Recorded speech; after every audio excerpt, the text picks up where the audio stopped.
Ci troviamo a Dolina Fondi di Campo Manderiolo, comune di Asiago, a poche centinaia di metri dal comune di Levico Terme. Sono Giampaolo Rezzanelli di Meteo Triveneto insieme a De Fisio Siddi di Meteo Trentino. Siamo venuti a scaricare i dati dal data logger posizionato sul fondo della dolina, che si trova a 12 metri più in basso rispetto alla sella di Outfo dove ci troviamo ora. Partiamo appunto da più 3 gradi, vi faremo vedere l'inversione termica scendendo nella dolina. Andiamo.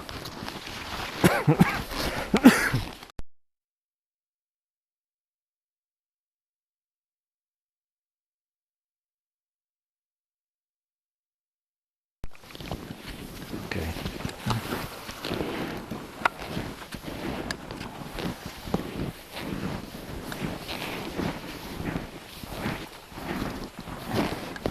Qua adesso dove...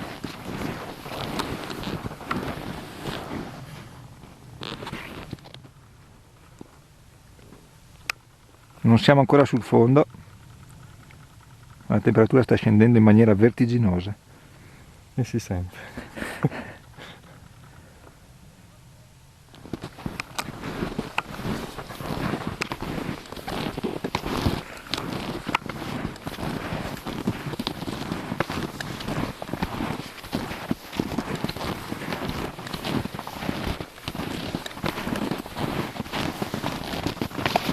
Senti qua, senti qua.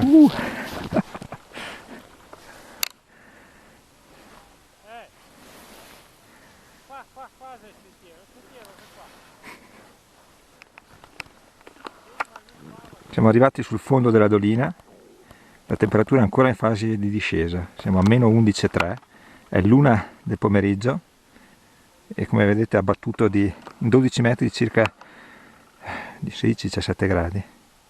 Quando siamo arrivati un'ora fa era più 0,7 all'esterno, meno 15,8 sul fondo.